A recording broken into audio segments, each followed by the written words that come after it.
2012년 서울경찰청 A 경정이 당시 통합진보당 이정희 대표의 불출마와 관련해 좌충우돌식 정치적 패착에 대한 귀결로 보인다라는 정치적 멘트를 리트윗해서 해당 경찰이 경정을 직위하게 하고 감찰 조사를 한다고 밝힌 바 있는데 이 사건 아시나요? 네, 그렇습니다. 네, 어떻게 아시죠? 제가 그 당사자입니다. 네, 본인이시죠? 네, 그렇습니다.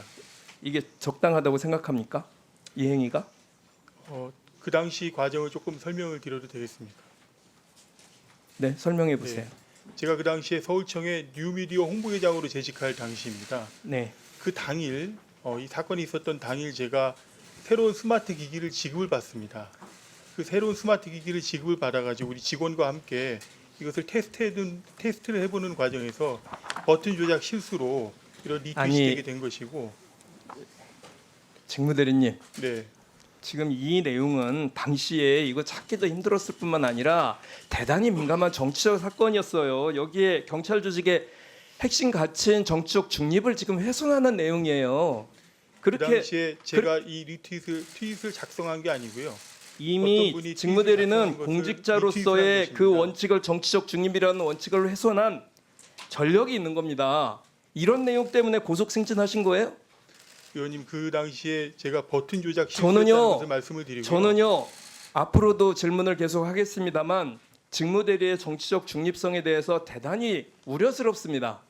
예, 다음으로 좀 넘어가 주세요. 앞에서도 의원님들이 말씀해 주셔서 간단하게만 하겠습니다. 이게 완전히 초고속 엘리베이터 승진이죠. 경찰 조직 내에서 수많은 인재들이 계단을 하나씩 올라가면서 최소한 3년 이상이 걸리는 혹은 수십 년을 기다리는 동안 직무대리는 1년 6개월 만에 고속 승진을 했어요. 도대체 어떤 능력이 있었던 겁니까? 본인의 능력으로 여기까지 오셨다고 생각하시는 겁니까? 아까 말씀드린 정치적 중립을 함부로 훼손해서 여기까지 오신 거예요? 아니면 본인만의 어떤 능력이 있었던 겁니까? 이에 대해서 다른 사람들과 비교해서 훨씬 빠르기 때문에 이에 대해서 본인만의 능력이 있었을 거 아니에요? 제가 인사에 관련해서는 따로 드릴 말씀이 없습니다. 이 승진 코스는요. 결국 경찰을 정치 권력에 예속시키는 문제의 본질적인 내용이라고 저는 생각이 들고요. 소위 지금 세간에 돌고 있는 김건희 인사다라는 것에 대해서 어떻게 생각하십니까? 김건희 인사 맞아요? 본인 그렇게 생각하십니까? 전혀 그렇게 생각하지 않고 있습니다. 네, 다음으로 좀 넘어주세요. 자, 정치적 중립을 위반한 건은 또 있습니다. 12월 3일 날 비상계엄 당일 날이죠. 당시 행안부 경찰국장이었던 박현수 직무대리는 조지호 경찰과 두 차례 통화합니다. 10시 31분 비상계엄이 터지고 10시 31분 당시에 15초와 42초에 걸쳐서 이때 무슨 내용으로 통화하셨죠? 조지호 청장께서 전화가 오셔가지고 저보고 계엄 사실을 알고 있냐는 사실과 행안부 상황을 문의한 바 있습니다. 내란을 조지호 청장이 내란을 진두지휘하신 사람이 내란이 일어난 거 아니냐고 전화를 했다는 말을 누가 어느 국민이 믿을 수가 있겠습니까? 저에게 여쭤보신 겁니다. 제가 아니 계엄 사실을 내란이 알고 터졌냐고 있느냐는 것을 여쭤보셨어요? 겁니다. 내란을 알고 계시냐고? 계엄 사실을 알고 있냐고 아니 여쭤보신 행안부 겁니다. 경찰국장에게 내란의 주동자가 내란을 막 일으켜가지고 경찰들을 동원까지 해서 그 3시간 전에 대통령을 만났었던 자가 전화를 이 시간에 전화를 해가지고 혹시 아세요? 이렇게 물어봤다는 겁니까? 계엄 사실을 알고 있느냐고 문의를 했고 자, 다시요. 행안부 상황을 문의하셨습니다. 그 전화 당시가 수도방위 사령관이 계엄 출동을 알리고 서울경찰청장이 국회 경력 배치를 보고한 직후의 시점이었어요. 더군다나 새벽 1시에 이상민 장관과 조지호 경찰청장 그리고 국회 봉쇄를 담당한 영등포 경찰서장과도 통화하셨죠. 영등포 서장과 통화한 것은 국회 주변의 상황이 어떤지를 확인하기 위한 그 전화였습니다. 이상민 장관과는 뭐라고 통화했습니까? 이상민 장관과는 그 전에 그러니까 국회에서 계엄 해제 의결이 됐기 때문에 된 이후에 제가 조지호 청장하고 통화를 해서 경찰 상황 전반에 거친 이야기를 들었습니다. 그 상황을 이상민 장관께 전달을 한 것입니다.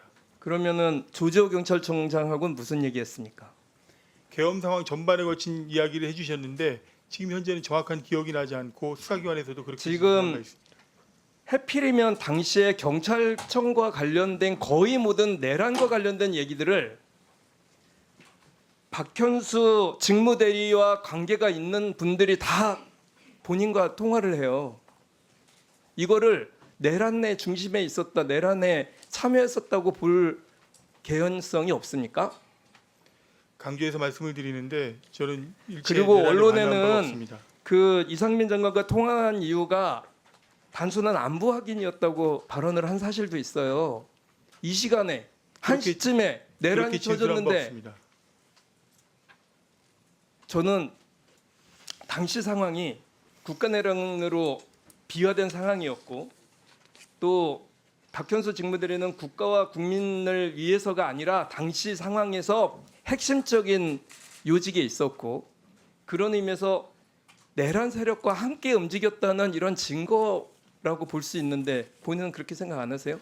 오늘 또 당시에- 여기서 얘기하시고 또 다시 수사를 받을 때 거짓말하지 마십시오. 지금 의원님, 저희 국회에서 분노가 많은 게 이 자리에 와서 얘기하셨던 조지호 청장이야 김봉식 서울청장 전부 거짓말하고 가셨어요. 수사기관에서도 똑같이 소상하게 설명을 드린 바 있고요. 제가 그 당시에 여러분과 여러 그 계엄 관계자들과 통화를 하는 것은 그 통화하고 나서 직무대리는 개헌과 관련돼서 업무 명령을 받거나 지시를 내린 적이 있습니까? 구체적으로 여쭤보겠습니다. 전혀 없습니다. 다른 사람하고 다시 통화를 부하 직원들과 한 사실이 있습니까? 전혀 없습니다. 다시 한번 말씀드리지만 계엄이라는 초유의 상황에서 경찰국장으로서 계엄에 관련된 기본적인 상황 정도는 파악할 필요가 있다고 그 당시에 생각을 해서 관계자들과 통화한 저는요, 것뿐입니다. 그